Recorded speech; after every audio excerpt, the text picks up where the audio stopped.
Não encosta nela. Minha voz rasgou o salão antes mesmo que minhas pernas me obedecessem. Nina já estava roxa, os dedos pequenos agarrando o próprio pescoço. A taça de espumante que alguém me enfiara na mão caiu no mármore, explodindo em cacos dourados aos pés da família Ferraz. Ela não pode comer castanha. Eu avisei. Eu avisei por escrito, por mensagem, na cozinha, no buffet, em todo lugar. Otávio me olhou como se eu estivesse arruinando a festa mais importante da vida dele, e não como se a própria filha estivesse desmaiando em meus braços. Dalva Ferraz, impecável em seda branca, apertou o colar de pérolas e sussurrou com desprezo: "Pare de fazer escândalo, Cecília. É só uma crise de ansiedade da menina." Foi então que Nina revirou os olhos. O salão inteiro congelou. Eu me joguei no chão com ela, procurando a caneta de adrenalina na bolsa, enquanto, atrás de mim, ouvi uma voz feminina dizer baixinho, mais alto o suficiente para eu nunca mais esquecer: "Meu Deus! E se ela morrer hoje? Justo hoje, antes do anúncio do herdeiro." Se você gosta de histórias de vingança, segredos de família e reviravoltas, comente e fique até o fim. Quando penso no momento em que meu casamento acabou, não vejo a assinatura do divórcio, nem a fotografia da audiência, nem o som seco do carimbo de um juiz. Eu vejo um brigadeiro de castanha do Pará desfeito entre os dentes de uma criança de 8 anos, e o jeito como meu marido demorou 3 segundos a mais do que devia para correr até a própria filha. 3 segundos são quase nada para quem olha de fora. Para uma mãe, podem ser um abismo inteiro. Antes daquele lançamento de hotel em Itacaré virar um campo de guerra, eu ainda tentava manter alguma fé no que chamava de família. Já vinha colecionando pequenos sustos, humilhações e silêncios. Mas uma mulher acostumada a remendar trincas em azulejos antigos aprende cedo a conviver com fissuras e a fingir que a estrutura ainda aguenta. Eu restaurava painéis históricos, altares, fachadas coloniais, via beleza onde os outros viam ruína. Meu erro foi olhar meu casamento com o mesmo vício profissional. Eu achava que se cuidasse bastante, se aplicasse paciência, técnica e tempo, qualquer rachadura poderia ser salva. Conheci Otávio Ferraz 8 anos antes, numa obra em Salvador. Eu estava num andaime, de luvas e cabelo preso, limpando camadas de fuligem de um painel de azulejos portugueses do século XIX no antigo Solar do Carmo. Ele surgiu de camisa de linho, sem gravata, cercado por engenheiros e arquitetos, e foi o único homem naquele corredor que levantou os olhos para ver o trabalho antes de ver meu corpo. "Você consegue devolver o azul original?" Ele perguntou, sem arrogância, como alguém que de fato queria aprender. Eu respondi sem descer do andaime: "O azul sempre esteve aí. O problema é o que jogaram por cima dele." Ele sorriu daquele jeito raro de homem criado no dinheiro que ainda não decidiu se quer mandar no mundo ou conversar com ele. Durante meses, cruzamos obras, reuniões, cafés improvisados no pátio.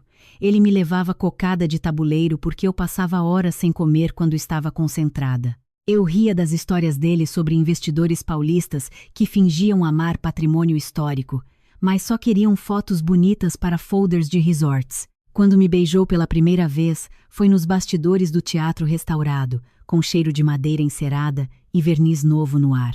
"Você fala com paredes velhas como se fossem gente", ele cochichou, a boca quase na minha. "E você fala com dinheiro como se fosse religião", respondi. Ele riu e me beijou mesmo assim. Naquele tempo, a família Ferraz parecia apenas complicada, não tóxica. O patriarca, Anselmo Ferraz, era um homem de voz cansada e olhos vivos, um dos últimos coronéis do turismo de luxo na Bahia, dono de hotéis, marinas, terras, parcerias com construtoras e uma reputação de gênio difícil. A esposa, Dalva, comandava almoços beneficentes como se fossem operações militares. O filho mais velho, meu Otávio, era o executivo polido que resolvia os números. O caçula Saulo era o boêmio que torrava dinheiro em festas náuticas e corridas de lancha. Havia ainda Serena, irmã do meio, advogada da própria holding da família, a única que sabia sorrir sem mostrar os dentes. Eu entrei naquele mundo com a ingenuidade de quem acredita que competência basta para atravessar qualquer ambiente hostil. No início, Anselmo me surpreendeu. Passava pelo canteiro e dizia: "A menina das mãos firmes. Foi você quem fez minha casa de infância voltar a parecer um lugar de memória." Dalva, pelo contrário, me mediu desde a primeira vez como quem avalia tecido em loja cara e já sabe que não vai comprar. "Restauradora?" Ela perguntou, num jantar entrancoso, girando o vinho na taça. "Bonito, quase artesanal. E dá para viver bem disso?" Otávio respondeu por mim, o que já era um sinal ruim que eu preferi ler como cuidado. "Cecília não precisa que ninguém explique a carreira dela, mãe. Ela ganhou licitações que muita empresa grande queria." Dalva sorriu sem alegria. "Claro, só espero que, se um dia entrar na família, compreenda que sobrenome importante exige certas adaptações." As adaptações começaram logo depois do casamento. Não as grandes, visíveis, escandalosas, mas as pequenas, metódicas, treinadas para me desgastar sem testemunhas. O buffet da festa com flores às quais eu era alérgica, porque Dalva esqueceu. A troca do meu lugar à mesa num jantar de investidores para que eu ficasse longe de Otávio e perto das esposas que me examinavam como uma curiosidade exótica. A sugestão repetida de que eu devia fechar meu ateliê em Salvador e ajudar mais o marido em São Paulo, onde a sede do grupo havia se transferido. Eu resisti ao que pude. Mantive meu estúdio, viajei entre obras, recusei a ideia de virar madame decorativa. Otávio, no começo, me defendia. Depois passou a pedir calma. Depois passou a dizer que eu interpretava tudo mal. Depois passou a me olhar com cansaço, um desgaste sem explosão, um gotejamento constante. Quando engravidei, achei que alguma coisa amoleceria. Pura ilusão. Nina nasceu pequena, alerta, com um vinco sério entre as sobrancelhas que a fazia parecer que já desconfiava do mundo.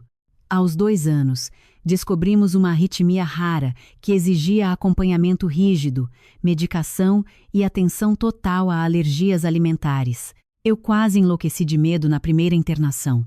Otávio chorou no corredor do hospital e prometeu que dali em diante nada seria mais importante do que nossa filha. Eu acreditei porque queria acreditar. Ele até tentou nos primeiros meses. Ia às consultas, decorou nomes de remédios, aprendeu a usar a caneta de adrenalina, dormiu no sofá da UTI pediátrica, só que a família Ferraz detesta qualquer coisa que não possa ser controlada com cheque, influência ou silêncio. Nina não cabia na fantasia deles de continuidade impecável. Menina, frágil, artista, mais parecida comigo do que com eles. Dalva começou a falar da saúde dela como se fosse um defeito de fabricação. Coitada, puxou essa sensibilidade toda do seu lado, dizia, com aquele tom doce de veneno. Na nossa família, as crianças sempre foram fortes. E em festas, fazia questão de oferecer a Nina exatamente os doces proibidos, como se eu exagerasse. Um pedacinho não mata ninguém. Mãe de primeira viagem vira tirana fácil. Eu já era mãe havia anos, mas para Dalva, eu seria sempre uma intrusa histérica. Otávio foi se afastando em uma velocidade covarde. Não aconteceu de uma vez, o que talvez fosse mais fácil de odiar. Aconteceu em prestações, um conselho escolar perdido por causa de reunião. Um exame importante de Nina delegado a mim porque ele precisava voar para Brasília. Um domingo inteiro no celular enquanto nossa filha montava um painel de conchas para me mostrar. Uma viagem curta a Recife que virou 5 dias. Um perfume feminino no blazer explicado como abraço protocolar em evento. Ele não se tornou cruel da noite para o dia. Tornou-se ausente com tanta consistência que a ausência virou estilo de vida. E, como eu trabalhava e cuidava de Nina, como o ateliê crescia, como eu ainda sustentava delicadezas domésticas suficientes para o apartamento de Higienópolis não desmoronar, ninguém via urgência em encarar o que estava apodrecendo. No ano em que Nina completou 8, a pressão pelo herdeiro deixou de ser piada ruim de almoço e virou pauta. Saulo teve 3 namoros públicos e nenhum filho. Serena dizia que não queria crianças. Então todo o peso simbólico da dinastia Ferraz, um grupo empresarial que misturava hotéis boutique, marinas, incorporação e terras antigas na Bahia e em Alagoas, continuava sobre Otávio. Uma noite, depois de um jantar no apartamento de Dalva, ouvi mais do que devia. Eu voltava do lavabo com Nina dormindo no ombro quando a voz de Dalva atravessou a sala de estar. Você ainda é jovem. Um erro de escolha não precisa condenar sua vida inteira. Otávio respondeu baixo, cansado. Não fala assim da minha filha. Eu falei da sua esposa, Dalva retrucou. A menina é consequência. O sangue Ferraz precisa de continuidade, não de complicação. Eu paralisei atrás da parede. Não entrei. Não bati pratos. Não gritei. Levei minha filha para o carro, prendi-a na cadeirinha e chorei no estacionamento. Não porque Dalva tinha me ferido, isso já era rotina, mas porque Otávio não saiu atrás de mim. Anselmo, o patriarca, adoeceu naquele mesmo semestre. Não um adoecer simples, linear, que leva a família a se unir. Foi pior. Um conjunto de falhas circulatórias, cirurgias, lucidez alternada e a lenta percepção de que talvez não controlasse a sucessão como imaginara a vida inteira. Nas raras tardes em que pedia minha presença, eu ia mais por afeto estranho do que por obrigação. Ele gostava de me ver trabalhando num oratório antigo que mandara trazer para recuperar. O problema da minha família, disse um dia, enquanto eu consolidava uma camada de douramento, é que todo mundo pensa em herdar sem entender o que está recebendo. Patrimônio não é só cifra, é peso, história, culpa, promessa. Eu respondi distraída. Quem mexe em herança sempre acha que está pegando ouro. Às vezes está pegando incêndio. Ele riu e tossiu em seguida. Na saída, segurou meu pulso com surpreendente força. Se algum dia te disserem que certas coisas estavam perdidas, não acredita. Na minha família, o que some normalmente foi escondido. Eu não entendi direito. Só meses depois descobriria o tamanho daquela frase. A partir daí, começou o corte paralelo que eu devia ter levado mais a sério. De um lado, minha vida concreta.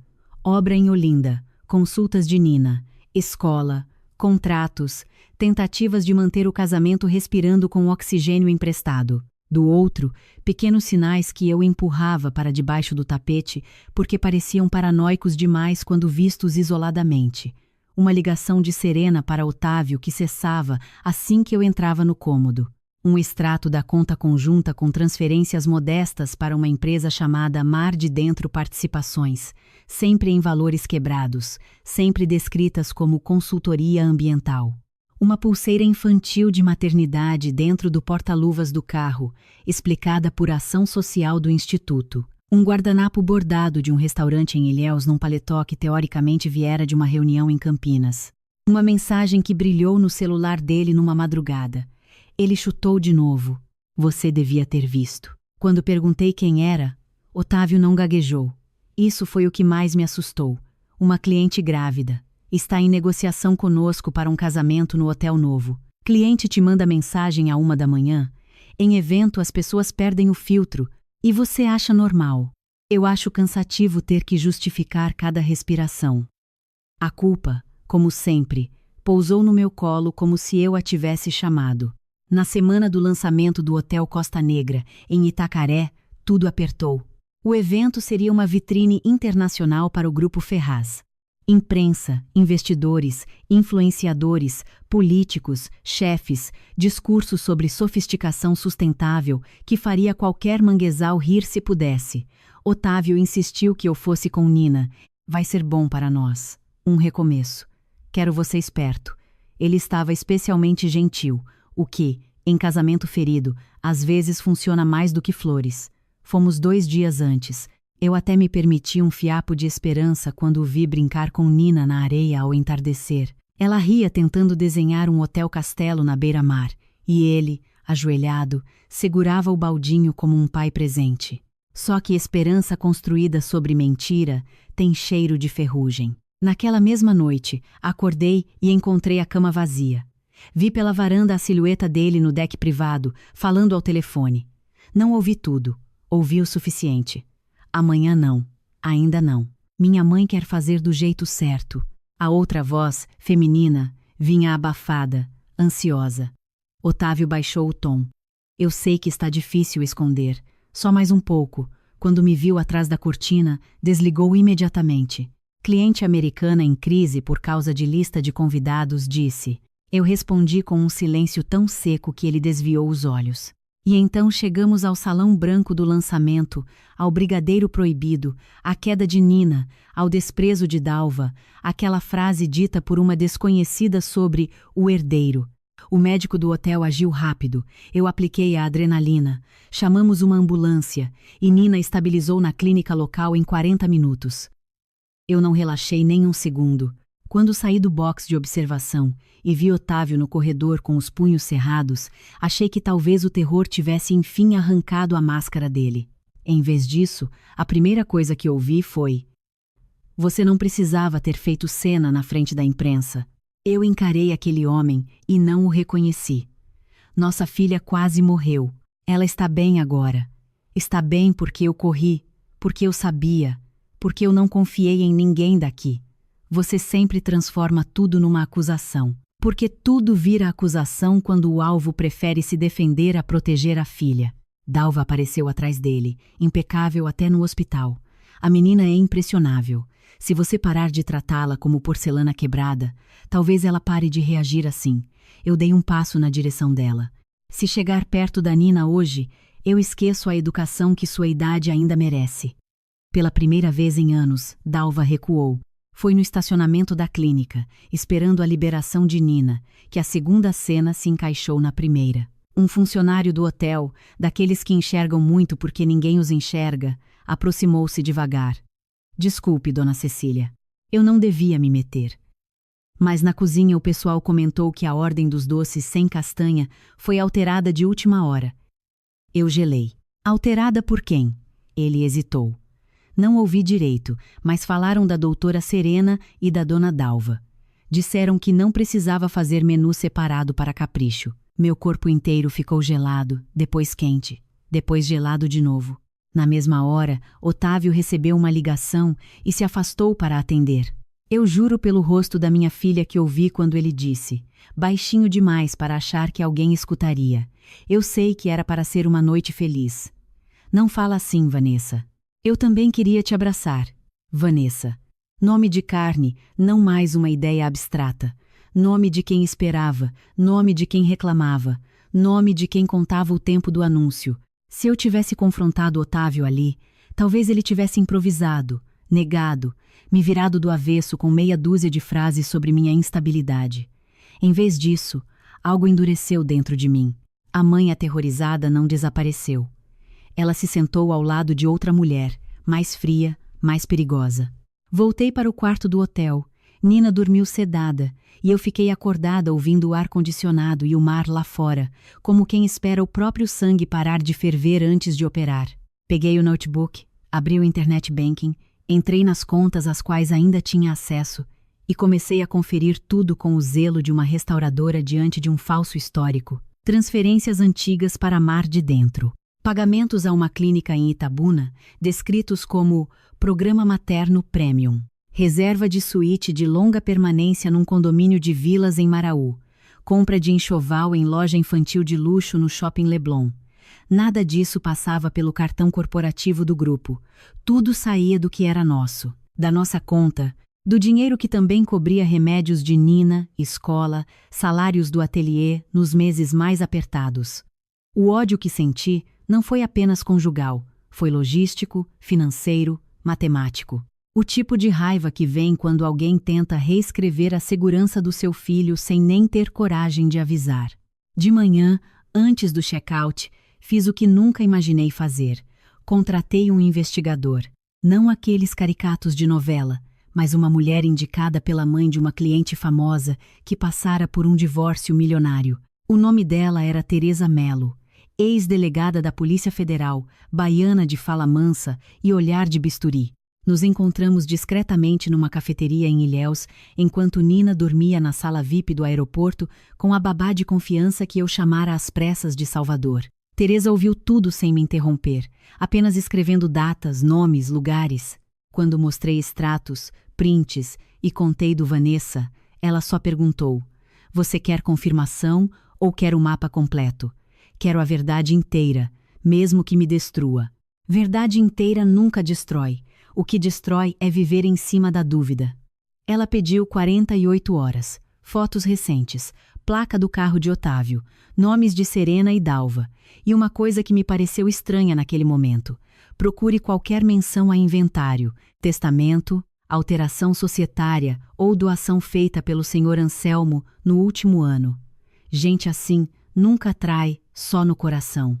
Normalmente trai no cartório também. Voltei para São Paulo com Nina e uma calma que assustava até a mim. No avião, minha filha encostou a cabeça no meu braço e perguntou: Mamãe, a vovó Dalva não gosta de mim? Eu respirei fundo antes de responder. Criança percebe muito antes de a gente admitir. O problema da vovó Dalva não é você, é o coração dela, que ficou duro. Coração duro faz pessoa falar feio? Faz. E o papai? Aquela palavra saiu tão pequena que doeu. Olhei pela janela. O papai está fazendo escolhas erradas. Ele vai parar? Não sei. Mas eu vou garantir que ninguém machuque você de novo. Nina aceitou a resposta com a seriedade de quem já aprendeu que algumas promessas não precisam de detalhes para parecerem verdadeiras. Segurou meu dedo e cochilou. Eu fiquei ali, olhando as nuvens e repetindo por dentro: ninguém machuca minha filha de novo. Teresa foi mais rápida do que prometera.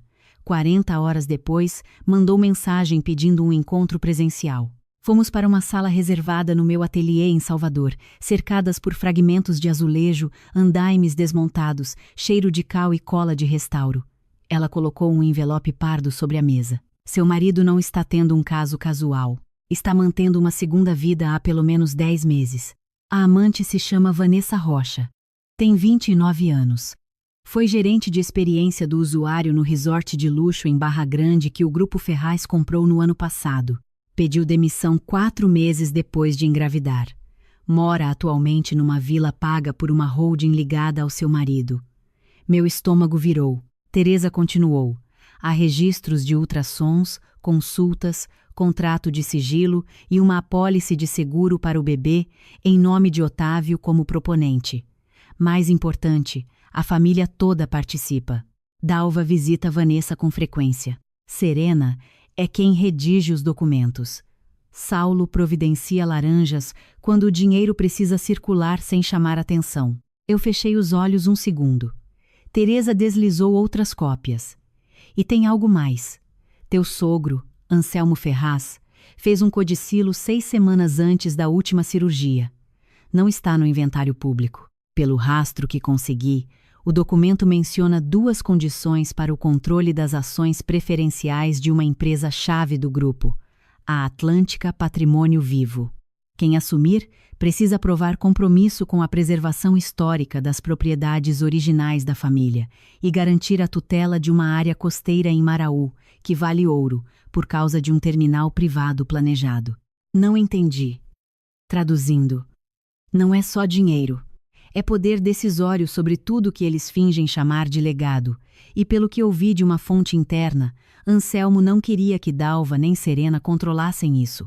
Ele queria alguém que entendesse de memória e não tivesse sangue no olho. Você acha que era Otávio? Teresa me olhou fixo. Acho que talvez fosse você. Ou sua filha. Eu ri. Foi um riso horrível, curto, sem humor.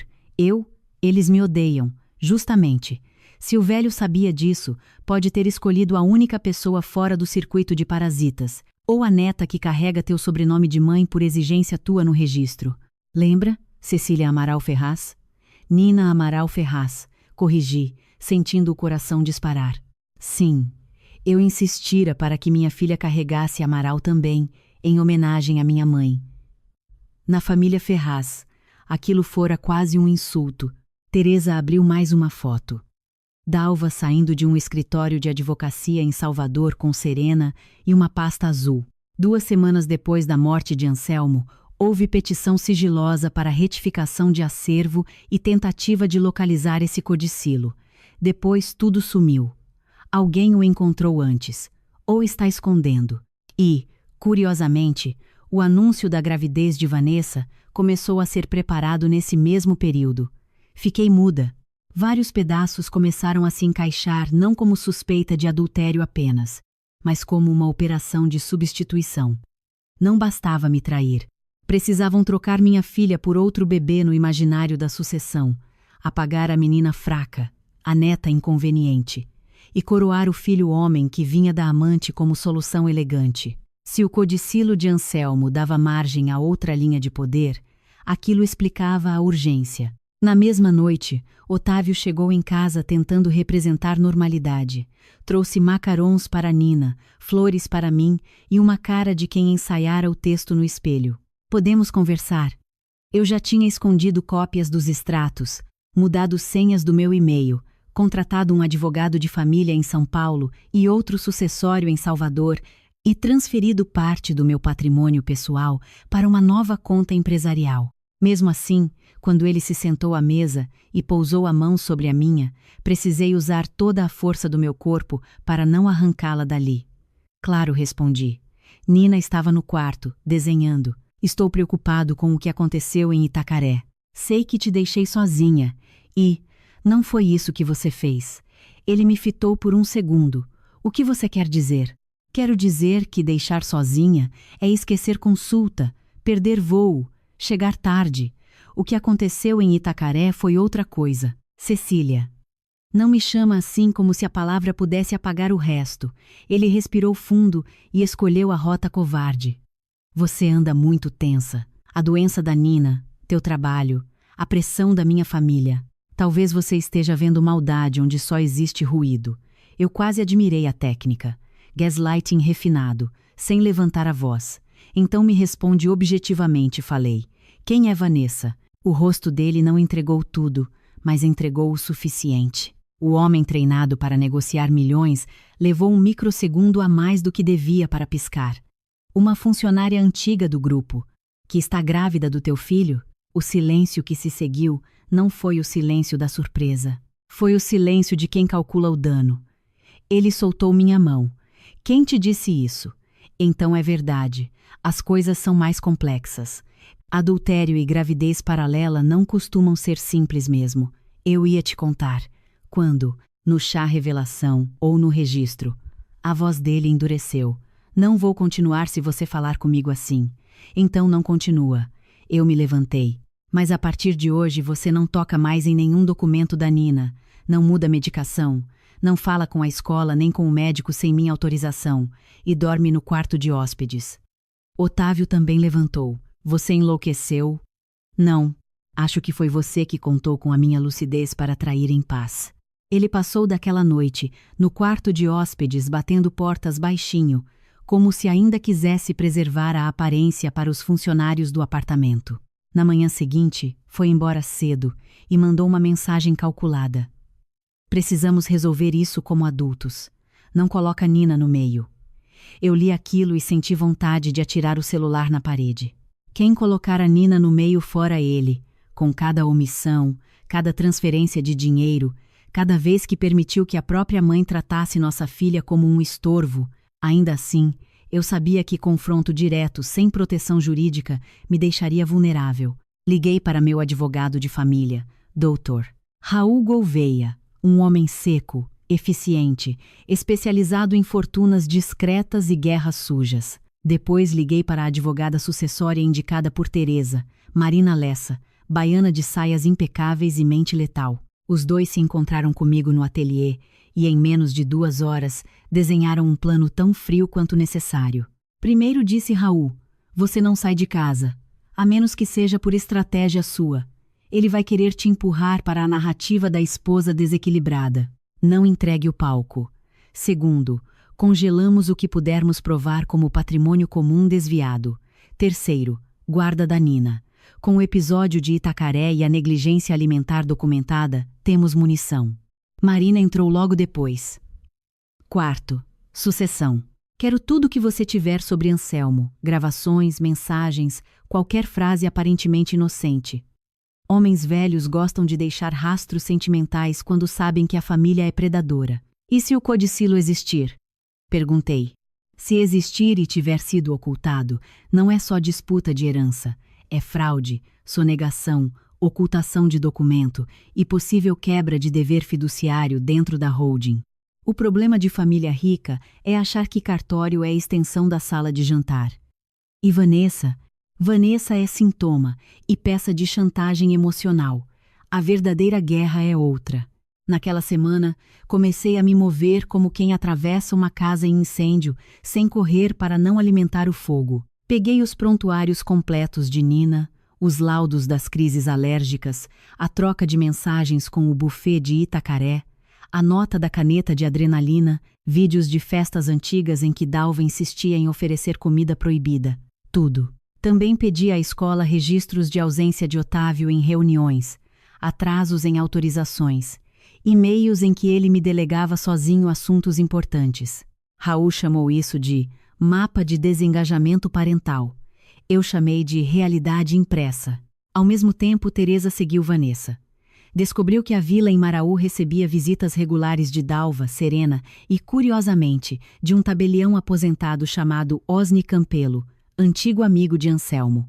Aquilo chamou a atenção de Marina. Ou esse homem ajudou a lavrar o codicilo, ou sabe onde ele foi parar. Antes que conseguíssemos chegar a Osni, Otávio fez o primeiro movimento público. Mandou flores para minha mãe em Salvador, fez chamada de vídeo carinhosa com Nina na frente de Serena, compareceu a uma consulta médica e ficou segurando a mão da filha como se quisesse fotografar o próprio arrependimento. Aquilo teria me confundido meses antes, mas uma pessoa só aprende a distinguir douramento original de repinte barato, depois de ver muita igreja pintada às pressas.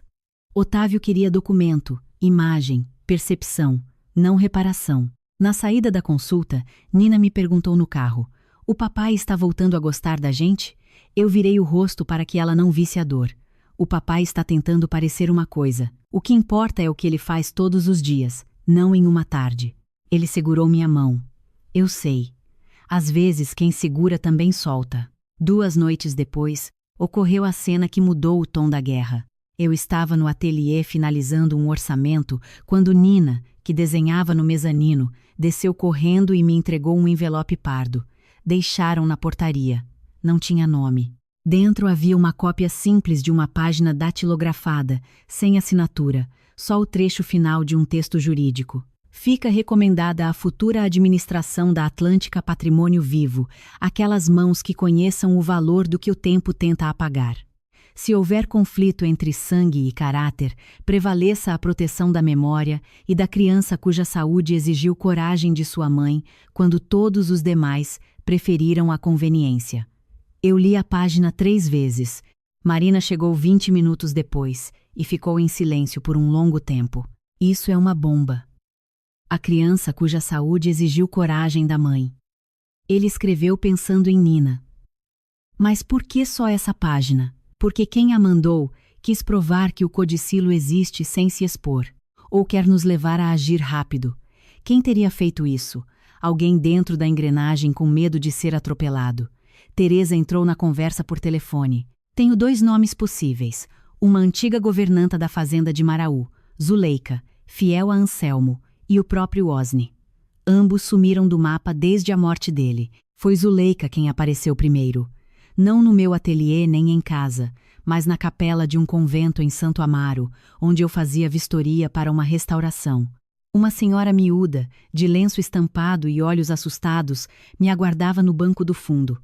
Dona Cecília? Sim, sou Zuleika. Trabalhei 40 anos para seu Anselmo.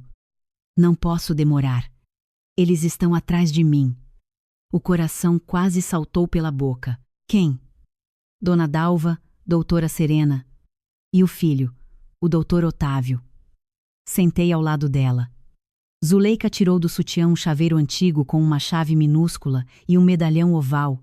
O patrão mandou entregar isso só para a senhora se a coisa ficasse feia. Disse, se minha família virar bicho por causa de dinheiro, dê àquela moça que conserta passado. Eu engoli em seco. Isso abre o quê? Um cofre pequeno no oratório da capela privada da fazenda antiga em Maraú.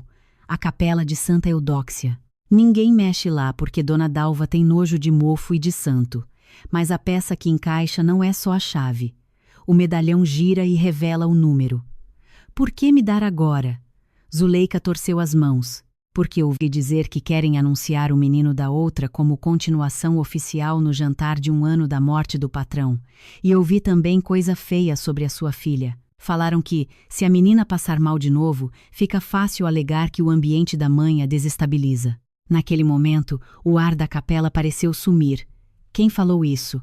Seu Saulo, bêbado, e Dona Dalva concordando. Minha visão escureceu nas bordas. Não bastava desprezarem Nina.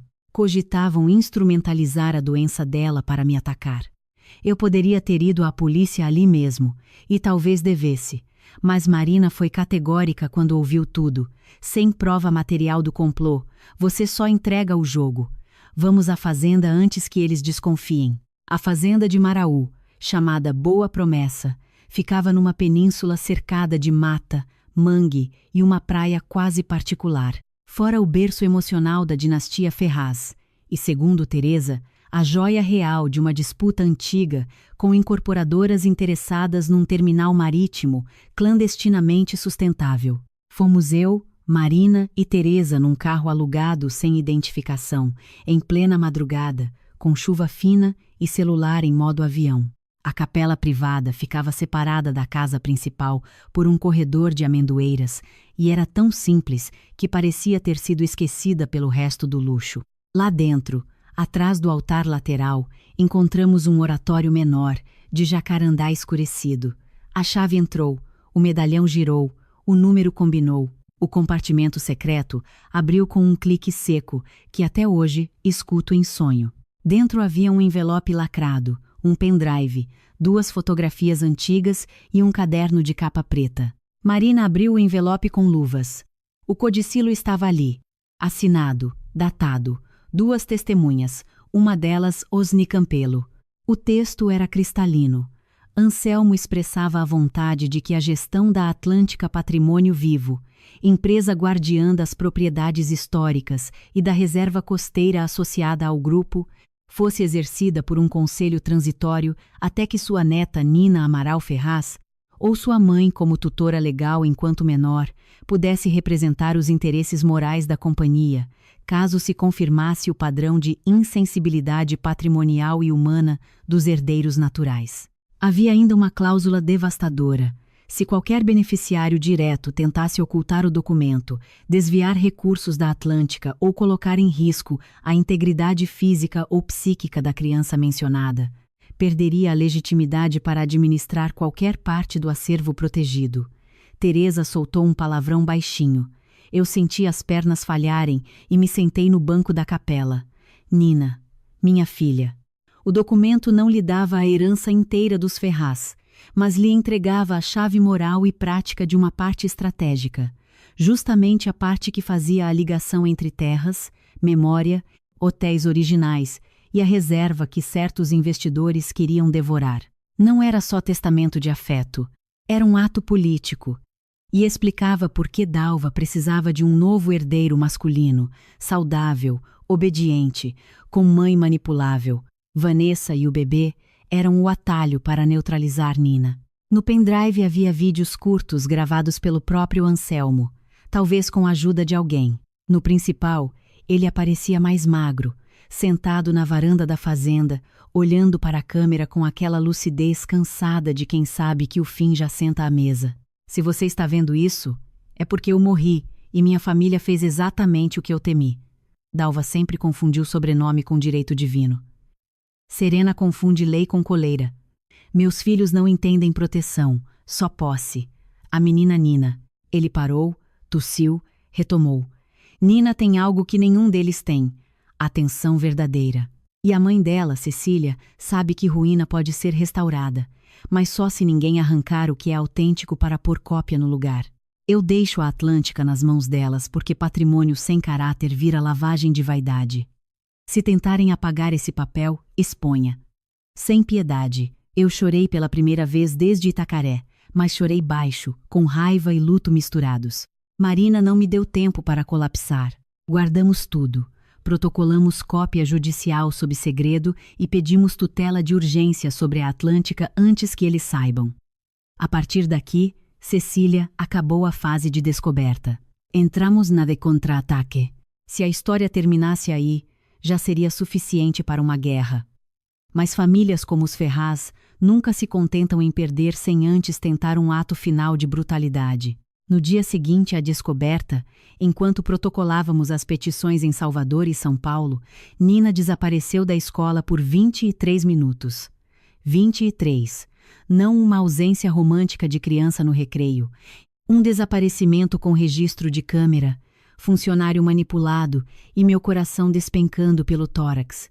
Recebi a ligação da coordenadora às 15h07. Senhora Cecília, a Nina não está na sala de reforço de arte. Achamos que ela saiu com um motorista autorizado, mas seu nome não consta. Eu larguei tudo e saí correndo do fórum.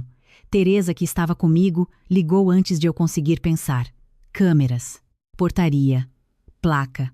Em 7 minutos, ela descobriu que Nina fora retirada por um homem de terno escuro que apresentou autorização impressa com minha assinatura falsificada. O carro seguira rumo ao aeroporto de Congonhas, mas desviou antes para um heliponto privado na Zona Sul. Eu desabei? Não. Isso veio depois. Naquele instante virei bicho. Raul acionou a polícia. Teresa ligou para um delegado antigo. Marina pediu ordem emergencial de restrição a Otávio e Serena. Eu só conseguia repetir que minha filha tinha remédio às 16 horas. Sem ele, o coração de Nina podia descompensar. 15 minutos depois, meu celular tocou. Número desconhecido. Atendi no viva voz. A voz de Dalva veio doce como missa. Não precisa envolver a polícia, Cecília. A menina está conosco, segura, a caminho de um lugar calmo. Você anda tão instável que achamos melhor proteger, lá até a poeira baixar. Eu não gritei. A raiva ficou tão concentrada que minha voz saiu quase serena. Se minha filha não estiver de volta em 10 minutos, você nunca mais vê a luz do dia fora de uma cela ou de uma cama hospitalar. Que exagero. Estamos indo para a fazenda. Lá ela fica longe dessa sua histeria. Nina precisa do remédio às 4. Aqui tem médico. Você não sabe a dosagem. Serena sabe tudo do processo clínico. Ao ouvir o nome, compreendi o tamanho do plano. Sequestrar legalmente, fabricar narrativa de mãe desequilibrada, talvez provocar uma crise controlada, talvez não controlar nada. Teresa me arrancou o telefone. Dalva, sou Teresa Melo, investigação particular e testemunha deste contato. A senhora acaba de confessar retenção indevida de menor com doença cardíaca. O áudio já está salvo em nuvem e encaminhado para 2 autoridades. O silêncio do outro lado durou um instante. Depois a ligação caiu. O resgate aconteceu porque, às vezes, nem todo o dinheiro do mundo compra velocidade melhor que a da culpa.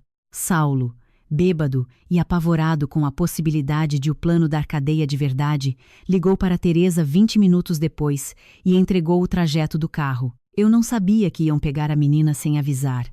Achei que era só levar para a fazenda com o pai. Teresa nem o xingou. Só rastreou o celular e passou a localização à polícia rodoviária. Encontraram Nina na estrada, chorando, com a babá nova de Vanessa tentando acalmá-la no banco de trás. Dalva estava em outro carro, alguns quilômetros à frente, com Serena. Otávio vinha de helicóptero para o encontro na fazenda. Quando cheguei ao posto policial, onde Nina me esperava, minha filha correu para mim trêmula, suada, com olhos tão arregalados que eu senti vontade de arrancar o céu do lugar. Mamãe, eles disseram que você estava doente e eu precisava ir para o mar. Eu a abracei com cuidado, procurando batimento, temperatura, respiração, tudo ao mesmo tempo. Você tomou o remédio? Ela fez que não. Eu a mediquei ali mesmo, sentada no capô de uma viatura, com policial, delegado e chuva fina testemunhando meu inferno. A partir daquele instante, Otávio perdeu qualquer chance de se esconder atrás do papel de pai confuso. Foi indiciado junto com Dalva e Serena por subtração de incapaz, fraude documental e exposição de criança vulnerável a risco médico. A imagem pública explodiu de modo irreversível. Só que eu ainda não tinha vencido. Faltava atravessar a parte mais suja, a audiência em que eles tentariam me pintar como manipuladora vingativa e o jantar de 1 ano da morte de Anselmo, onde, segundo Zuleika, planejavam anunciar formalmente Vanessa e o bebê como a nova esperança da família. Marina teve uma ideia que me pareceu insana e perfeita. Nós vamos a esse jantar. Para quê? Para acabar com a peça no palco deles, com testemunhas, sem te transformar na mulher escondida que acusa de longe. Você vai entrar com postura de herdeira moral, não de esposa traída. Vai levar o que interessa. E Nina? Nina não pisa lá. mas o futuro dela, sim. Os dias até o jantar foram uma mistura de audiências, protocolos e silêncio de trincheira. Otávio tentou me ligar dezenas de vezes. Nunca atendi. Mandou mensagens longas, depois curtas, depois raivosas, depois súplicas. Você destruiu tudo. Você está sendo orientada contra mim. Vanessa não tem culpa. Dalva exagerou. Mas foi para proteger a Nina da tua confusão. Vamos conversar sem advogados. Eu ainda te amo à minha maneira. Essa última quase me fez rir. Amor à maneira dele era uma arquitetura de omissão, desvio financeiro e sacrifício alheio. Nina, por sua vez, piorou nas primeiras noites. Acordava assustada, perguntando se iam buscá-la de novo. Dormi no chão do quarto dela durante uma semana. Numa dessas madrugadas, enquanto desenhava círculos nas costas da minha filha até ela adormecer, ouvi Nina murmurar: Mamãe, eu não quero ser herdeira se isso faz gente ruim. Meu coração afundou. Você não é ruim por causa do que alguém quer tirar de você. Herança às vezes é só uma palavra feia para a responsabilidade. O que importa é que você não vai carregar nada sozinha. Né, Momar? Né, Momar? Ela sorriu sonolenta. Né, Momar? O jantar aconteceu na casa histórica de Salvador, que eu mesma ajudara a restaurar para os Ferraz. Uma ironia tão brutal que quase parecia escrita por uma divindade debochada. Fachada azul anil, janelas altas, lustres de cristal antigo, prataria, fotografias de Anselmo sorrindo para o nada. A elite baiana compareceu em peso porque enterro de poder sempre atrai. Eu entrei de preto simples, sem joias chamativas, acompanhada de Marina e Raul. Conversas morreram por segundos e depois voltaram em ondas nervosas. Dalva, do outro lado do salão, ficou branca sob a maquiagem. Serena estreitou os olhos. Otávio parecia ter envelhecido 5 anos em um mês. Vanessa estava lá, enfim pública, num vestido verde, água que tentava passar pureza e só transmitia ansiedade. No colo, um bebê de 2 meses. Menino. Jackson Rocha Ferraz, segundo os murmúrios. Eu não olhei para a criança com ódio. Olhei com pena do lugar onde o colocaram antes mesmo de ele aprender a falar. Saulo, já com uísque demais, evitou meu rosto. Alguns convidados vieram cochichar condolências falsas, como se eu fosse viúva, não ex-esposa em guerra. Eu respondia apenas com educação de gelo. Dalva tomou o microfone pouco depois das 10. Falou de legado, da dor da ausência de Anselmo, do dever de continuidade, do orgulho de ver a família unida apesar das tempestades. Quando chamou Otávio e Vanessa à frente, o salão inteiro entendeu o espetáculo. Há momentos em que a vida nos fere, mas também nos presenteia com recomeços, disse ela, pousando a mão no ombro do filho. Hoje quero honrar meu marido e anunciar que a linhagem Ferraz segue firme no pequeno Joaquim Anselmo. Ela errou o próprio nome do neto, nervosa demais. Corrigiu rápido, no pequeno Jackson, que representa futuro, saúde e luz para esta família. Foi então que pedi, com voz clara. A senhora esqueceu de mencionar a neta viva do seu marido. Nenhum garçom derruba a bandeja com tanto estrondo quanto o silêncio de rico surpreendido. Dalva me olhou como se quisesse me assassinar com etiqueta. Este não é o momento. Discordo. Este é exatamente o momento. Marina deu um passo à frente e entregou ao mestre de cerimônias um envelope protocolado. Doutora Marina Lessa, representante legal de Nina Amaral Ferraz, anunciou. Comunicamos a todos os presentes que a tentativa de ocultação do codicilo de Anselmo Ferraz foi judicialmente registrada hoje às 17 horas. Houve murmúrio, depois um ruído crescente. Serena avançou um passo. Isso é quebra de sigilo processual. Não quando o documento já foi juntado e a parte autora decide informar a existência de medida protetiva patrimonial, respondeu Marina, implacável.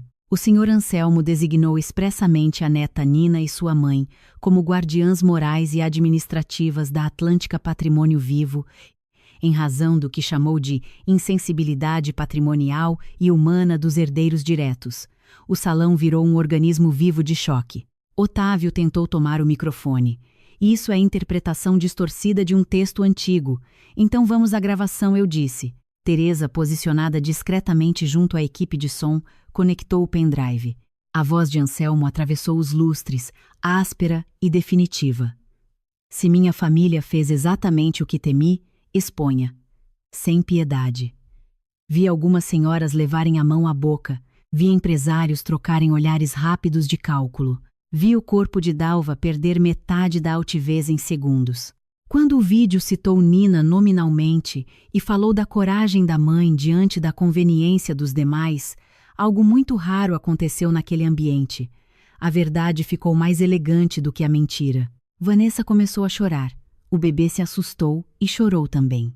Otávio avançou para a mesa de som, mas 2 seguranças do evento, já instruídos por Teresa, o barraram.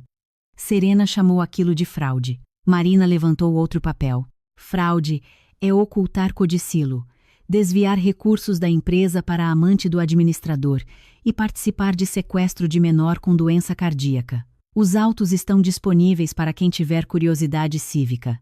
Você acabou com esta família, Otávio disse olhando para mim, sem gritar, o que doeu ainda mais. Eu o encarei como quem finalmente contempla uma ruína que não merece restauro. Não, eu só tirei o pano que a cobria. O que veio depois foi feio e rápido.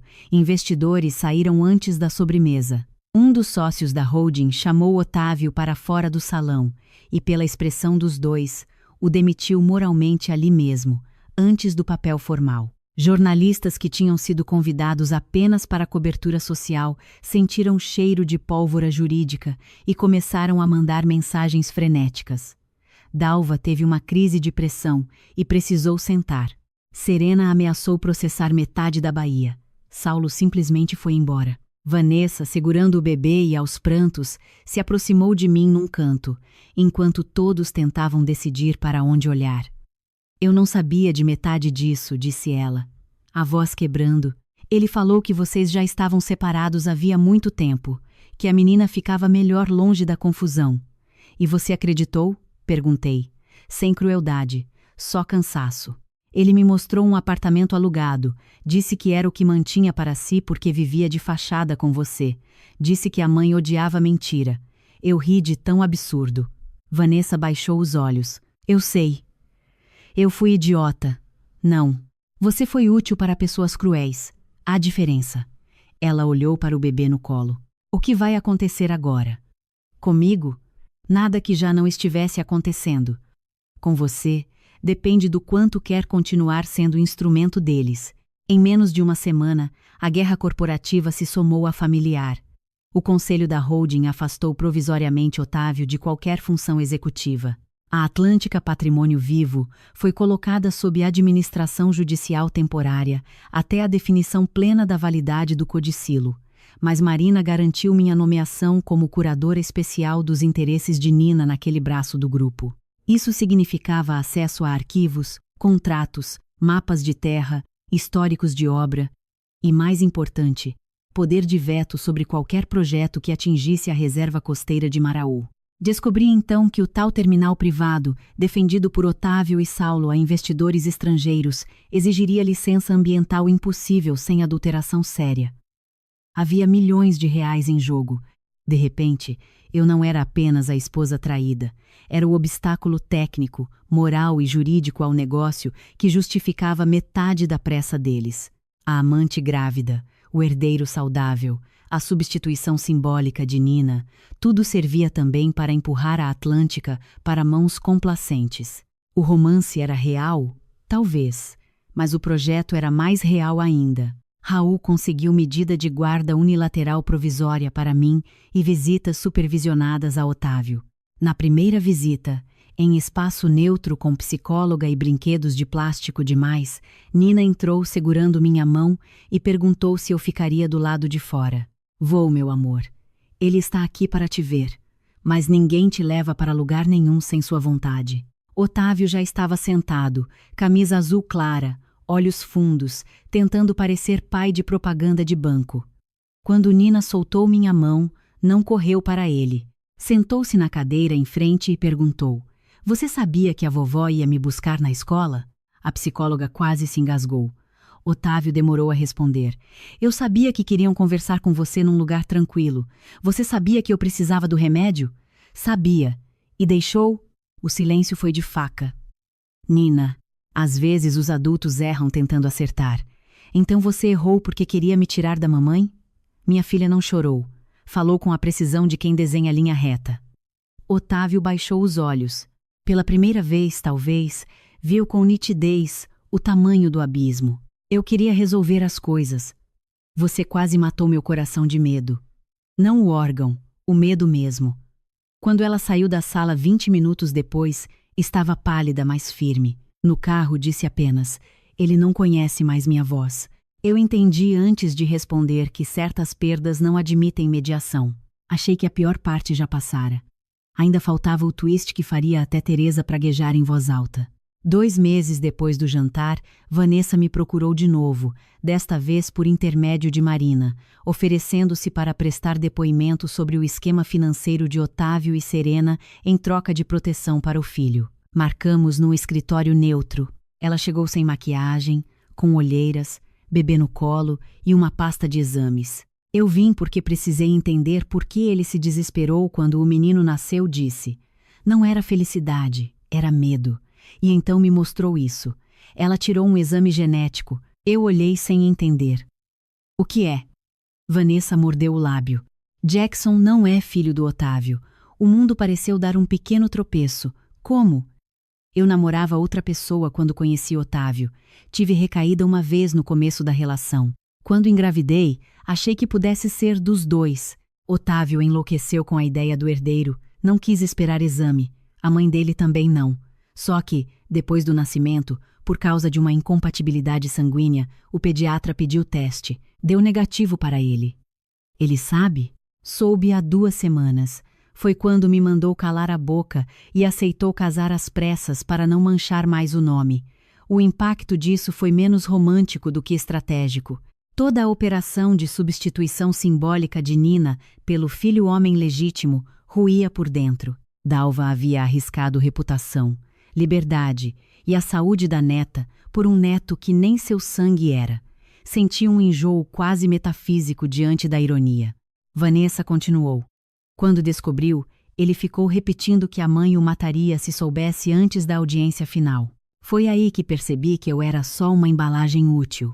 A revelação do DNA não alterava meus direitos sobre Nina, nem a questão do codicilo, mas mudava brutalmente o tabuleiro emocional e a capacidade de chantagem dos Ferraz. Marina aconselhou prudência. Não usamos isso em praça pública agora. Guardamos para o momento em que precisarem entender que o castelo acabou. Vanessa chorou de vergonha ao assinar o depoimento. Eu podia ter esmagado aquela mulher verbalmente. Em vez disso, ofereci água e disse a única coisa que me veio com honestidade. Proteja seu filho do sobrenome, não do exame. Ela chorou mais, talvez porque, quando a humilhação é total, qualquer migalha de decência pesa. A sentença provisória sobre a Atlântica saiu 3 semanas depois, confirmando a validade inicial do codicilo até a produção pericial final. Com isso, consegui algo que Anselmo provavelmente desejara e que ninguém nos Ferraz imaginava suportar. Reabrimos a capela da fazenda, suspendemos o projeto do terminal, auditamos contratos e lançamos um programa de restauração real das casas históricas do grupo, com contrapartida social e ambiental. A imprensa adorou o contraste. Restaurador assume braço patrimonial e freia megaprojeto suspeito, dizia uma manchete. Neta com problema cardíaco se torna pivô de reviravolta em Império Baiano, dizia outra. Eu detestava ver Nina virar narrativa de jornal, mas Raul cuidou para que ela aparecesse o mínimo possível. Ainda assim, a opinião pública se voltou fortemente contra Dalva e Otávio. Ninguém em círculos empresariais respeita a fraude quando ela deixa de ser secreta. Respeita apenas enquanto funciona. Dalva tentou uma última jogada comigo numa tarde abafada em Salvador. Apareceu sem avisar no ateliê, sem pérolas, sem maquiagem impecável, usando um vestido bege simples que pretendia sugerir humildade e só deixava evidente o desespero. Pedi a Teresa que ficasse na sala ao lado ouvindo tudo. Dalva sentou sem ser convidada e pousou a bolsa no colo como quem guarda armas.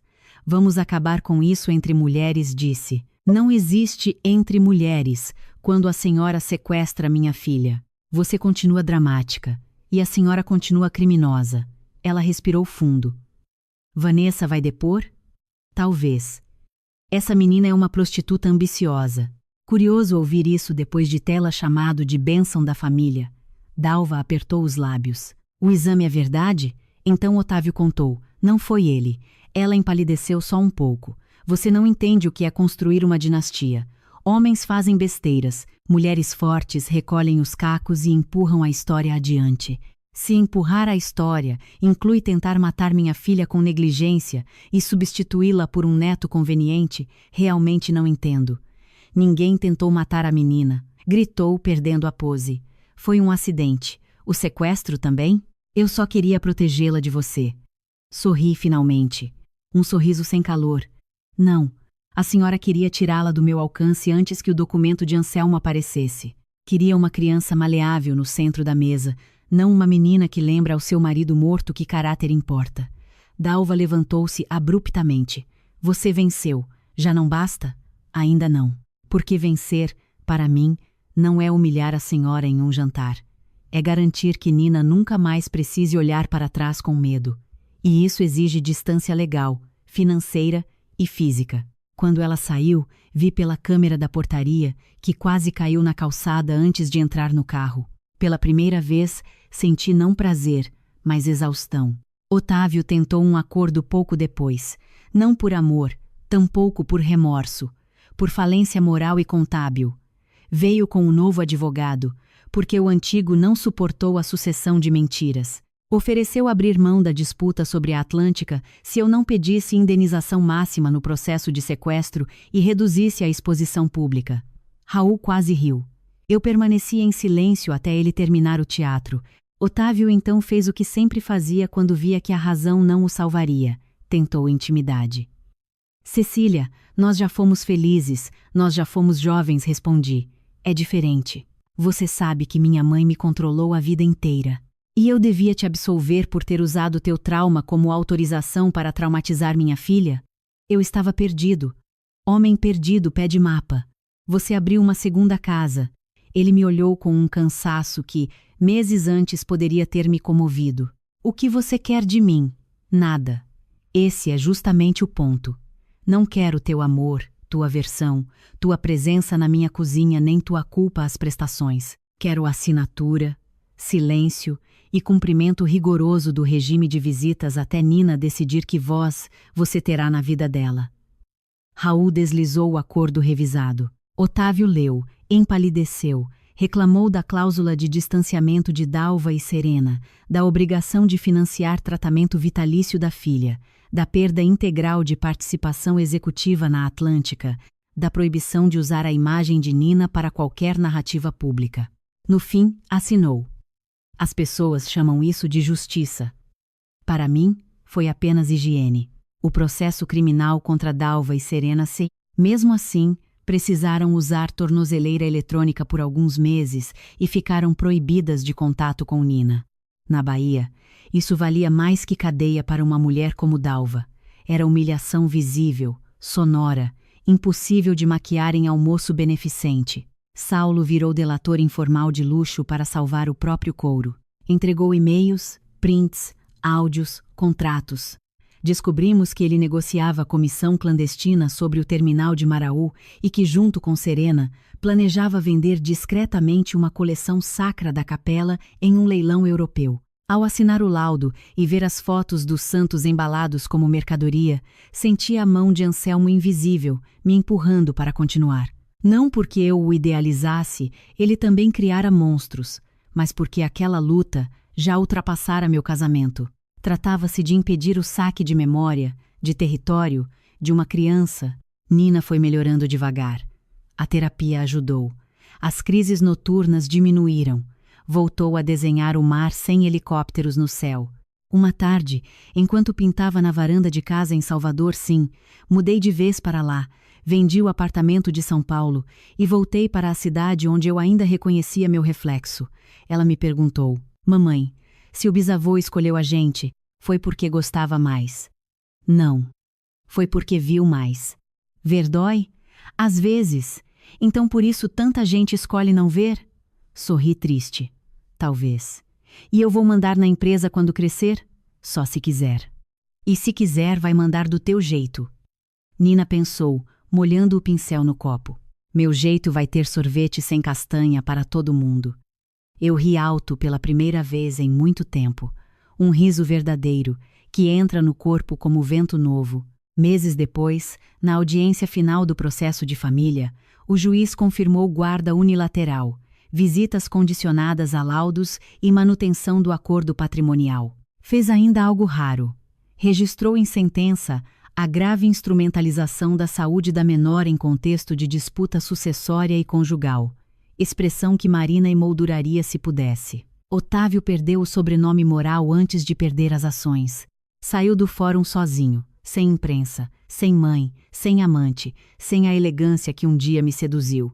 Vanessa mudara-se para Belo Horizonte com o filho e aceitara colaborar em processos cíveis, mas recusara qualquer vínculo com os Ferraz. Quanto ao DNA de Jackson, acabou vazando meses depois por um funcionário ressentido do laboratório. A notícia correu em círculos discretos até chegar aos ouvidos de Dalva num almoço no Yacht Club. Dizem que ela levantou, cambaleou e derrubou uma travessa inteira de camarão ao saber que sacrificara a reputação e neta por uma ficção genética. Não confirmei nem neguei.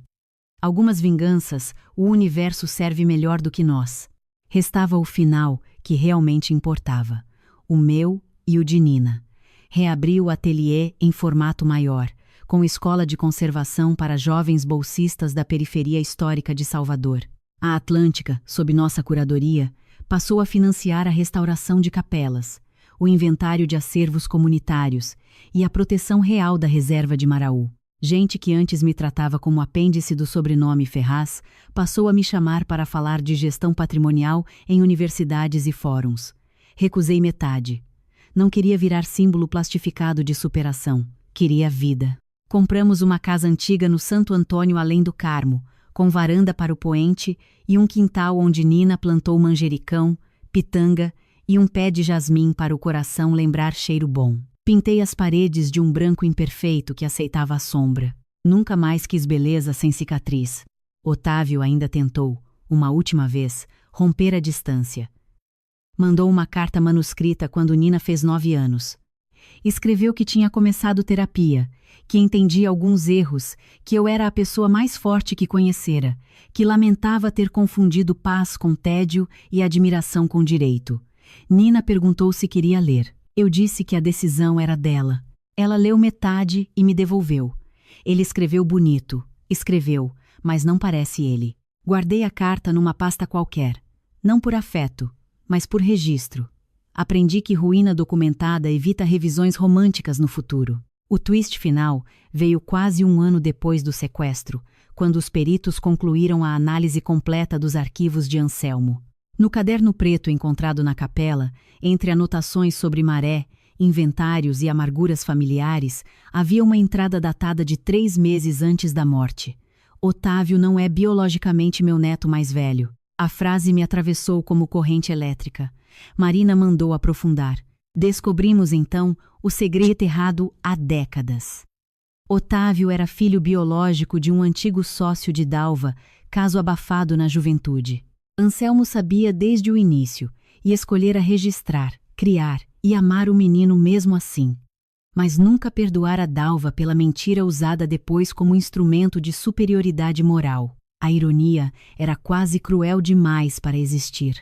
O homem que aceitara como filho um menino sem seu sangue acabara cercado por uma esposa obcecada em pureza de linhagem, uma nora descartada, uma bisneta desprezada e um falso neto celebrado como verdadeiro herdeiro. Quando li aquilo, não senti vontade de expor. Senti apenas o peso trágico da repetição. Sangue, afinal, nunca fora a verdadeira moeda daquela família. Controle, era. Contei a Nina esse segredo? Não, pelo menos não então. Criança não precisa herdar todas as cinzas do mundo. Contei apenas o que podia fortalecer, que famílias às vezes mentem para parecer sólidas, que amor de verdade não se mede em sobrenome, que pessoas frágeis gostam de inventar purezas porque não suportam encarar a mistura. Ela ouviu brincando com argila e perguntou: então o importante não é quem colocou a semente, é quem cuida do jardim. Eu beijei o topo da cabeça dela. É isso, então você ganhou. Não, meu amor, nós sobrevivemos. Ganhar é outra coisa. O que é ganhar?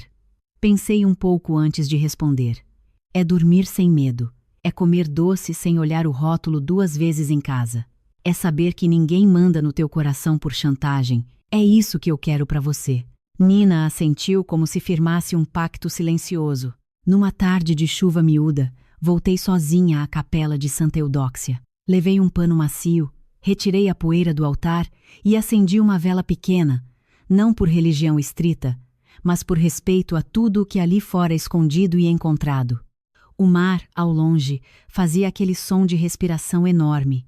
Pensei em quem eu era no andaime do solar do Carmo, olhando o azul antigo reaparecer sob a fuligem.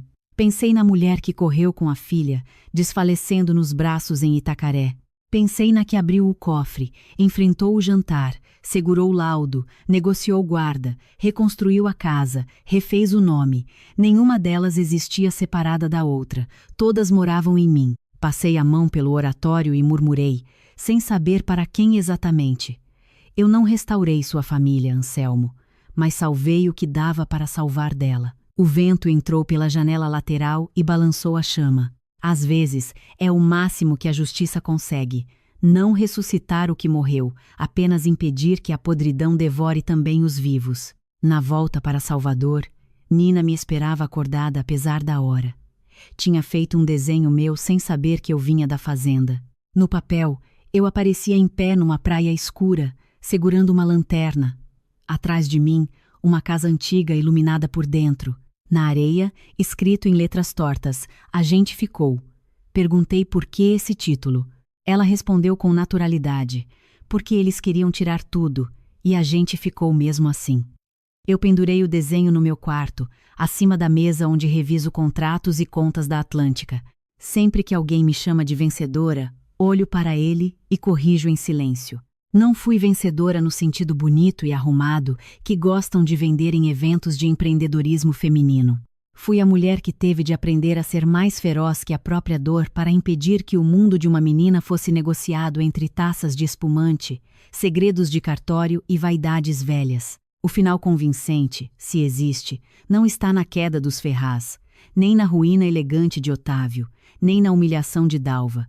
Está no fato de que Nina voltou a correr na praia sem olhar para trás. Está no meu ateliê cheio de jovens aprendendo a salvar a memória sem se vender. Está no mar de Maraú ainda livre de concreto. Está no codicilo guardado não como troféu, mas como lembrete de que até homens falhos podem, no fim, escolher um gesto certo. E está em mim, sentada à mesa da cozinha numa noite comum, vendo minha filha comer um doce feito por nós duas, lendo o rótulo só por costume, rindo quando ela diz de boca cheia: Mãe, quando eu crescer, se alguém tentar me trocar por outra pessoa, eu processo, e depois pinto a cara de azul. Eu ri até chorar.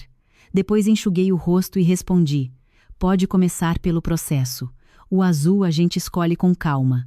E, pela primeira vez em muito tempo, não havia medo escondido atrás da piada. Havia só o gosto limpo de uma vida que, enfim, ninguém mais arrancaria das nossas mãos. Mas a paz verdadeira nunca chega de uma vez. Ela testa as janelas primeiro.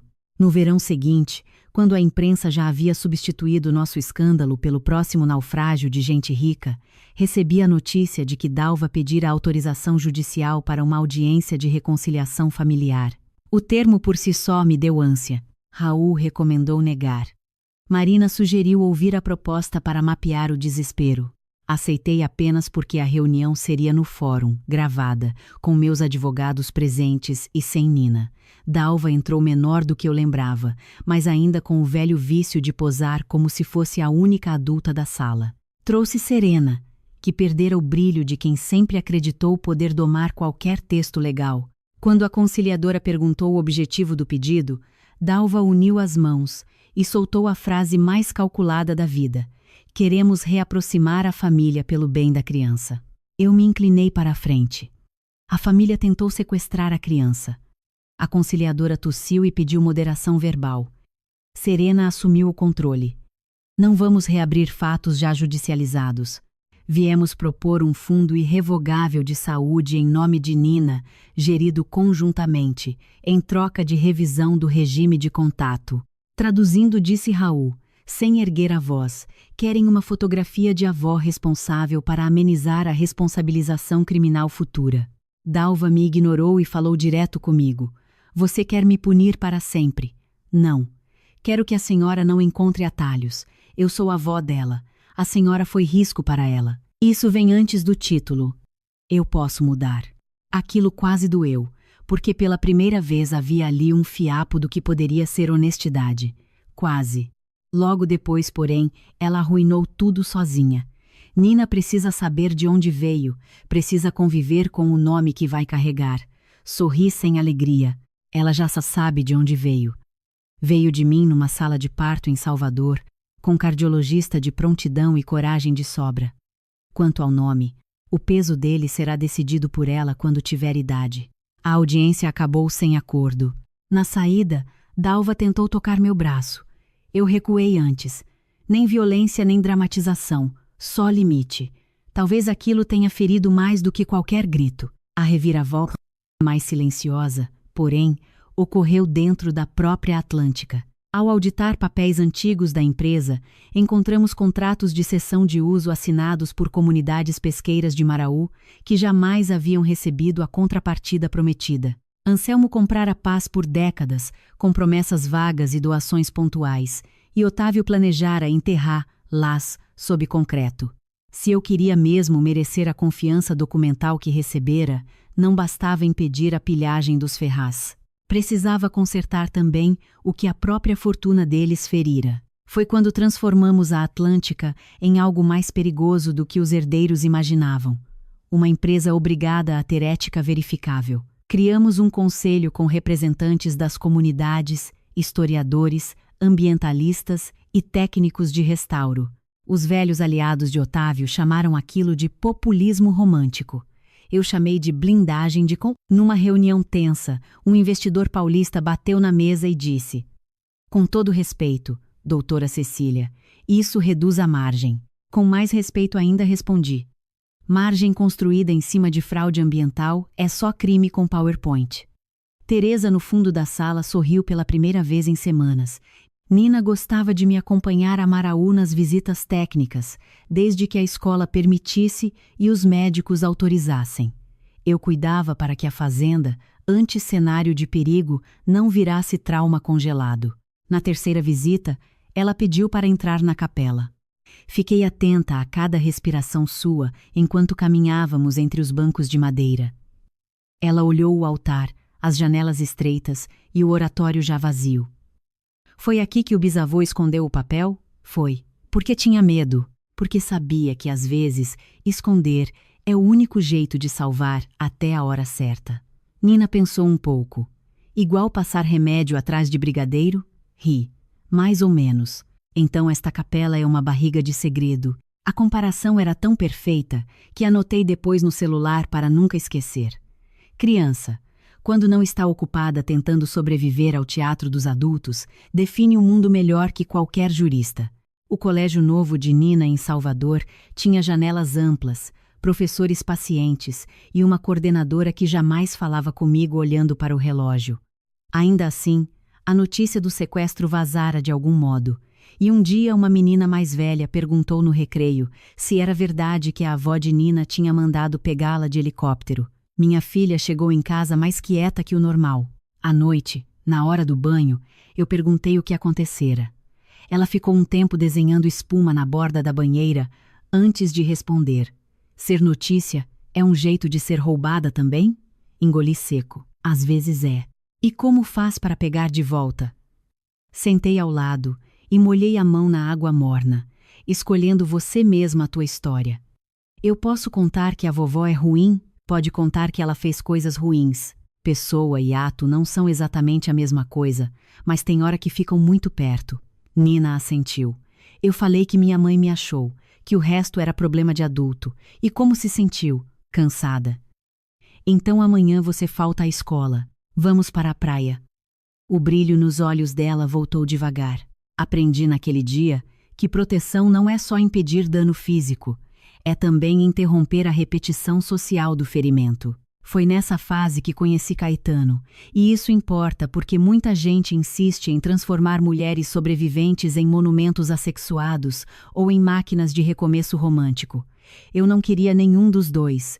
Caetano era arquiteto naval, consultor independente chamado para avaliar o impacto de marinas ilegais na costa. Alto, moreno queimado de sol, barba curta, um tipo de beleza cansada, que só não incomodava porque vinha acompanhada de silêncio sem exigência. Nosso primeiro diálogo digno desse nome aconteceu sobre uma planta antiga da enseada. Quem desenhou isso nunca pisou aqui com maré alta, ele comentou. Quem restaurou a escritura também não respondi. Combinação perigosa. No Brasil é quase padrão. E ele eriu. Demorou meses para haver algo além de relatórios, café e uma simpatia que não exigia performance. Quando percebi que gostava da presença dele, entrei em pânico. Não por trauma melodramático, mas por uma questão mais simples. Eu não queria mais reorganizar meu eixo em torno do desejo de ninguém. Contei isso a ele numa caminhada curta na praia de Algodões. Caetano ouviu, chutou conchinhas e disse: "Ótimo, fico aliviado. Eu também não quero ser eixo de ninguém, só companhia quando fizer sentido.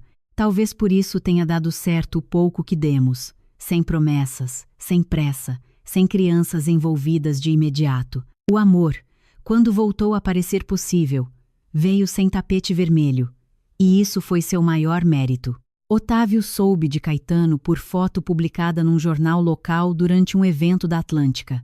Mandou uma mensagem seca. Então era isso, você precisava de plateia. Eu li e apaguei sem responder. Horas depois, ligou pela via supervisionada das visitas para falar com Nina, e de algum modo conseguiu introduzir o assunto. Ouvi quando perguntou: "Sua mãe anda saindo muito?" Nina respondeu com a honestidade afiada que ele ainda não aprendera a temer. "Anda trabalhando e rindo mais. Tem um homem com vocês. Tem gente boa por perto. Eu sou teu pai. Tenho o direito de saber." Minha filha olhou para a psicóloga da supervisão e disse: "Meu coração tem o direito de não piorar. O resto você vê com os adultos." A psicóloga precisou suspender a ligação antes do fim. Quando saímos, ela me chamou num canto. "Sua filha é muito lúcida. Minha filha foi obrigada a ficar lúcida cedo demais." Naquela noite, chorei no chuveiro, não por Otávio, mas pela infância que o egoísmo dele encurtara. O processo criminal avançava lentamente, como toda máquina pesada no Brasil. Mesmo assim, a juíza responsável pelas medidas cautelares decidiu ouvir, em depoimento especial, a versão de Nina sobre o episódio da escola. Preparei-me a semana inteira para não contaminar nem teatralizar. No dia, ela entrou na sala especial levando uma concha no bolso. Para apertar se eu ficar nervosa, explicou. O depoimento foi gravado. Eu assisti de outra sala sem que ela me visse. Quando perguntaram o que lhe disseram ao buscá-la, Nina respondeu: "Disseram que a mamãe estava doente da cabeça e que o mar ia me acalmar." "E você acreditou?" "No começo, sim. Depois não, porque gente que quer acalmar não esquece remédio." Houve um silêncio reverente do outro lado do vidro. Em seguida, quando lhe perguntaram se reconhecia quem dera a ordem, ela franziu a testa. "Não vi a ordem, mas ouvi meu pai num áudio no carro falando 'chega' antes dela." A gravação do áudio no celular da babá já estava nos autos. Nina, sem saber, apenas selava a percepção. Quando terminou, apertou a concha, pediu água e perguntou se podia ir desenhar. Vi ali a forma mais terrível de coragem, a que não faz pose. O tempo também trabalhou contra Serena. O Conselho da OAB abriu procedimento disciplinar por participação em ocultação documental e fraude correlata. Ela, que sempre falara de lei como quem segura uma faca cirúrgica, passou a frequentar corredores onde colegas desviavam os olhos. Numa audiência, cruzamos no elevador.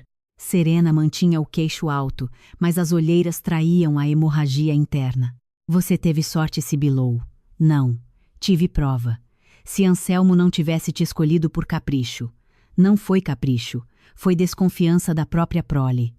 Você gosta dessa posição, não gosta? A restauradora santa, a mãe mártir, a mulher honesta entre monstros. Não gosto de nenhuma dessas caricaturas. Gosto de dormir sabendo onde minha filha está. O elevador abriu. Antes de sair, Serena disse algo que me acompanhou por semanas. Você acha que venceu porque mostrou a sujeira. Não percebe que vai passar a vida administrando os escombros do sobrenome deles. Eu respondi apenas quando a porta já se fechava. Melhor escombro conhecido do que salão cheio de veneno. As estações passaram, e com elas, algo ainda mais raro do que sentença. Rotina. Nina começou aulas de piano por vontade própria, porque dizia que algumas notas faziam o peito andar em fila. Caetano aparecia de vez em quando para jantar, nunca para ocupar cadeira que não fosse oferecida. Minha mãe, Lúcia, aposentada da docência e dona de uma língua que corta a hipocrisia em fatias finas, tornou-se cúmplice favorita de Nina. Vó, o que é patriarcado? Ouvi um dia da cozinha. Lúcia nem piscou. É quando o homem incompetente inventa tradição para parecer indispensável. Ri tanto que quase derrubei o azeite da salada. Houve tardes de aparente banalidade em que me peguei esperando o desastre. Demorei a entender que trauma é também isso, acostumar-se ao alarme e estranhar o silêncio. A terapeuta, que comecei a ver por insistência de Raul, depois de uma crise de pânico no supermercado, me disse algo que guardei. Cecília, sobreviver a uma guerra não obriga ninguém a continuar ouvindo bombas imaginárias para provar que aprendeu. Aprender a descansar foi, talvez, a parte mais difícil da história. No aniversário de 10 anos de Nina, fizemos uma festa pequena no quintal, com poucos amigos, bolo de limão, brigadeiro sem castanha e uma mesa de argila para as crianças modelarem bichos marinhos. Nada de fotógrafos profissionais, nada de perfis públicos, nada de lista de ostentação. No fim da tarde, Nina me puxou para o canto e pediu para fazer um brinde. Subiu numa cadeira, ergueu um copo de suco e falou para meia dúzia de adultos e 10 crianças suadas: obrigada por virem. Este é o primeiro aniversário meu em que ninguém tentou decidir por mim quem eu sou. As crianças acharam apenas bonito. Os adultos quase choraram de pé. Caetano olhou para mim com aquele respeito quieto, que valia mais que qualquer declaração. Minha mãe secou os olhos escondido. Eu abracei Nina depois e cochichei. Você sabe que acabou de destruir metade das terapias caras deste país, né? Ela riu alto. Posso pedir presente extra por isso? Pode. A notícia de que Otávio perdera definitivamente a participação societária operacional correu pouco depois. Manteve alguns rendimentos, suficientes para não passar necessidade, mas longe do trono que imaginara. Aceitou um cargo consultivo em empresa menor, fora da Bahia, e passou a viajar como vendedor de reputação remendada. Nunca mais recuperou o brilho. Num dos encontros supervisionados, perguntou a Nina se ela lembrava de quando ele a levava para ver o mar em Trancoso. Minha filha respondeu com delicadeza cirúrgica. Lembro de você olhando muito o telefone. A supervisora me contou depois que ele chorou no banheiro. Não comemorei. Algumas dores, quando chegam tarde, já não reparam nada. Quase 2 anos após Itacaré, recebi em casa um pacote sem remetente. Dentro havia um álbum antigo de fotografias de Anselmo jovem, Dalva ainda bonita de outro jeito, Serena criança, Otávio pequeno no colo do homem que não era seu pai biológico, mas o criara como se fosse. Havia também uma nota curta, escrita à mão, provavelmente por Osni Campelo, o tabelião aposentado que nunca conseguimos localizar direito. Toda família rica constrói uma lenda para esconder o susto de ter sido fundada no improviso. Guarde as imagens. Um dia, a menina vai querer saber que monstros também tiveram braços de colo. Fiquei olhando aquelas fotos por horas. O álbum não inocentava ninguém. Apenas devolvia a espessura humana ao que, para sobreviver, eu transformara em categorias claras. Agressor, cúmplice, vítima, aliada. Nem por isso mudei 1 milímetro das medidas de segurança. Mas entendi outra coisa. A monstruosidade raramente nasce do nada. Normalmente é afeto podre, medo mascarado, poder sem contenção. Isso não redime, só explica. Quando Nina completou 11 anos, decidiu que queria conhecer a verdade toda sobre o bisavô, a herança e por que tanto adulto quase enlouqueceu por causa de papel. Marcamos uma tarde específica para conversar, sem interrupções.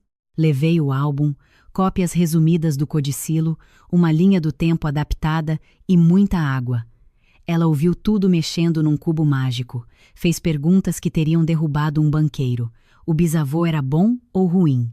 Os dois. A vovó Dalva é um monstro? Não o tempo todo, mas fez monstruosidades. O papai me amava, essa sempre me desarmava. Respirei fundo, do jeito torto que ele sabia. O problema é que jeito torto demais machuca igual falta de amor. Nina girou o cubo mais 2 vezes. E eu herdei o quê? Além da empresa. Um monte de trabalho. Nós duas rimos. Depois fiquei séria. Você herdou a prova de que não precisa aceitar a versão de ninguém sobre você. Herdou também a responsabilidade com um pedaço de terra, de mar e de memória. Se isso for pesado demais um dia, a gente divide. Ela deixou o cubo na mesa. Então eu quero aprender. Mas sem virar snob. Esse é um ótimo começo. Passei a levá-la, aos poucos, para reuniões mais simples da Atlântica.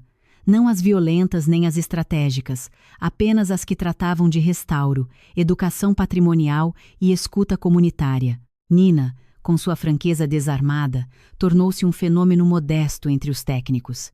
Numa visita a uma escola de Maraú patrocinada pelo programa da empresa, uma professora perguntou o que ela fazia na firma. Minha filha respondeu: eu sou tipo um lembrete ambulante de que eles não podem inventar moda. A comunidade a adorou imediatamente. Talvez porque reconhecesse naquele humor curto o antídoto contra a pompa hereditária. Quanto a mim, precisei enfrentar o julgamento mais íntimo, o de não me deixar definir pela guerra. Havia dias em que tudo o que eu fazia, do café ao contrato, parecia atravessado pelo sobrenome Ferraz. Nesses dias, eu me obrigava a lembrar que existia antes deles. Voltei a aceitar trabalhos de restauro fora do circuito da Atlântica. Restaurei uma pequena igreja em Cachoeira com orçamento apertado e equipe mínima, e foi uma das obras mais felizes da minha vida. Certa manhã, em cima do andaime, coberta de pó dourado, ouvi um aprendiz perguntar ao outro: essa é a doutora Cecília da Briga dos Hotéis? O outro respondeu: não, rapaz. Essa é a moça que faz Santo Velho brilhar. Quase chorei de alívio. Identidade, descobri, também se restaura por camadas. No último capítulo da saga judicial, Dalva pediu uma reunião privada comigo. Contra todos os conselhos, aceitei encontrá-la na presença de Teresa, sem que ela soubesse de imediato. Fomos à antiga casa dela em Salvador, já esvaziada, porque boa parte do patrimônio pessoal fora consumida em acordos e defesa. O luxo continuava ali, mas como um cenário desmontando. Dalva me recebeu na varanda onde antes organizava jantares triunfais. Estava mais magra, a pele fina, a voz cansada. Serviu chá como quem repete um gesto para não encarar o conteúdo. Descobri sobre Otávio, disse de repente. Sobre não ser filho de Anselmo. Fiquei em silêncio. Você sabia. Soube depois. Ela riu sem som. Passei a vida exigindo pureza que nem existia no chão da minha sala. Engraçado, não? Trágico. Não se compadeça. Eu não vim por isso. Eu vim porque quero te devolver uma coisa. Tirou da gaveta um estojo comprido. Dentro havia um colar antigo de ouro fosco com um medalhão azul escuro. Reconheci da foto de casamento de minha avó, uma peça que eu comentara casualmente anos antes numa visita à casa dela. Anselmo queria que isso ficasse para Nina, disse Dalva. Eu guardei por quê? Porque eu não suportava a ideia de qualquer coisa que não passasse por mim. Estendi a mão, mas não toquei logo. Por que devolver agora? Porque perdi. Perdi de um jeito que não cabe mais mentir. E porque se eu morrer antes de entregar, Serena vende. A honestidade seca daquela frase quase doeu mais que desculpa. Peguei o estojo. Dalva respirou fundo. Eu não peço perdão. Seria obsceno. Só queria que você soubesse que eu vejo o que fiz. Ver não apaga. Eu sei. E mesmo assim é mais do que a senhora me ofereceu por anos. Antes de sair, ela disse, olhando para o jardim já mal cuidado. Proteja a menina de virar símbolo. Símbolo é outra forma de prisão. Fui embora com o colar e uma estranha sensação de círculo incompleto. Nem redenção, nem reconciliação. Apenas uma mulher velha, finalmente sem palco, encarando a própria anatomia moral. Mostrei o colar a Nina naquela noite. Ela abriu o medalhão e encontrou uma miniatura antiga de mar pintado à mão. Parece a cor do segredo da capela, comentou. Parece mesmo. Posso usar? Em ocasiões especiais. Tipo para mandar nas pessoas? Tipo para lembrar que você não precisa mandar para ter valor. Ela fez careta. Isso é muito adulto. Posso só dizer que é bonito? Pode. E nós duas rimos. Os anos seguintes não foram um conto de fadas, foram melhores, que é outra coisa. Otávio manteve as visitas esporádicas até o momento em que Nina, aos 12, pediu ao juiz que fossem reduzidas. Falou com clareza. Não quero puni-lo. Só não quero obrigar meu corpo a ir onde meu coração não vai.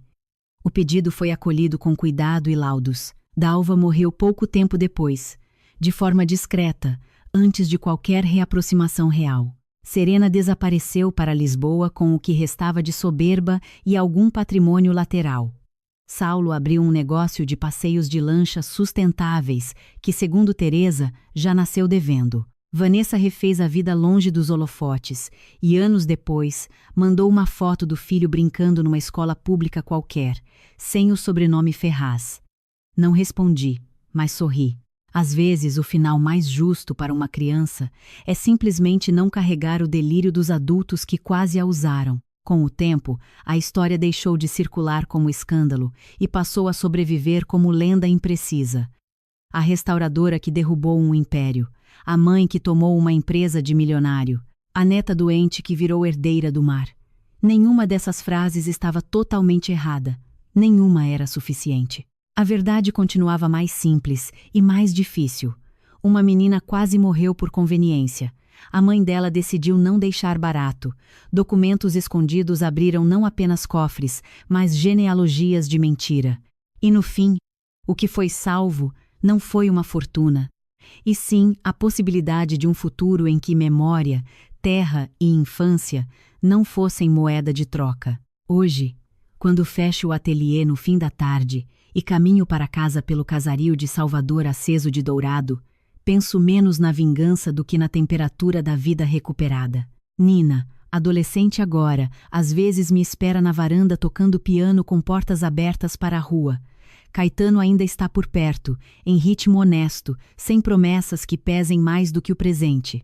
Na Atlântica, os relatórios dão trabalho. As comunidades cobram, o mar muda, as paredes racham, como sempre. E eu, que um dia achei que amar era aguentar, aprendi tarde, mas a tempo que amor também é defesa. Fronteira, documento assinado, remédio na bolsa, prova guardada, porta trancada e coragem de abrir quando o perigo passou. Se alguém me pergunta o que senti ao ver os Ferraz caindo, eu respondo com sinceridade que surpreende. Alívio. Não porque eu adore a ruína alheia, mas porque finalmente cessou o esforço monstruoso de fingir que aquela casa podia me acolher. O verdadeiro clímax da minha história não foi a voz de Anselmo ecoando no salão, nem a tornozeleira de Dalva, nem o exame de DNA derrubando um herdeiro imaginário. Foi um instante menor, quase invisível. Meses depois, numa padaria de bairro, Nina pediu um doce novo no balcão. Eu automaticamente comecei a perguntar ingredientes alergênicos, contaminação cruzada. Ela pôs a mão sobre a minha e disse: Mãe, calma. A gente pode ler juntas sem medo. E lemos. Compramos. Ela mordeu primeiro, me olhou sorrindo e continuou mastigando sem qualquer sombra de pânico. Ali eu entendi que a justiça mais funda não estava nos autos.